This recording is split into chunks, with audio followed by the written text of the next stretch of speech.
সুযোগের সদ্ব্যবহার সবাই করে, আর কথাটা একদম আসলে বাস্তব।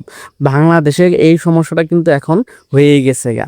বাংলাদেশের যে সকল ফ্রিল্যান্সার আছে যারা দেশে বসে বিদেশি কোম্পানির সেবা দিয়ে একটা রেমিটেন্স আসে, ওই রেমিটেন্সের উপর এখন 7.5% একটা ট্যাক্স বসাই দিছে। তো আওয়ামী লীগের সময় এটা 10% করার কথা ছিল, পরে তারা সমালোচনার মুখে পড়ে এই ট্যাক্সটা তারা বাড়ায় না, কিন্তু এই সরকার কিন্তু ঠিকই এই পদক্ষেপটা একবার 100 নিয়ে নিচ্ছে। তো ভালো কথা, ফ্রিল্যান্সারদের একটাই দাবি, আপনারা বাংলাদেশে পেপাল ব্যাংকটা নিয়ে আসেন, এটার মাধ্যমে টাকা আনতে বলে সুবিধা হয়।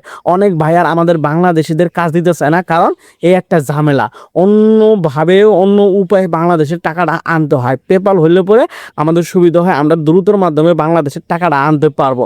এই সকল চাহিদা না পূরণ করে অথচ এই সকল ফ্রিল্যান্সারদের 7.5% ট্যাক্স ঠিকই বাড়াই দিচ্ছে। আবার বাংলাদেশের যে সকল ফেসবুক ইউটিউব নিয়ে কাজ করে তারা কিন্তু একটা রেমিটেন্স আসে, এই রেমিটেন্সের উপর এখন 7.5% ট্যাক্স বাড়াই দিচ্ছে। তাহলে এরাও তো একটা যোদ্ধা, এরা তো প্রতি মাসে কিছু না কিছু টাকা ফেসবুক ইউটিউব থেকে টাকা নিয়ে আসতেছে। আবার ফ্রিল্যান্সাররা যে কোনো মাধ্যমে তারা কাজ করে, বিদেশি কোম্পানির কাজ করে তারপর টাকাটা নিয়ে আসে। তাহলে তাদের চাহিদা আমরা পূরণ না করে সুযোগের সদ্ব্যবহার করে দিলাম, 7.5% ট্যাক্স বাড়ায়।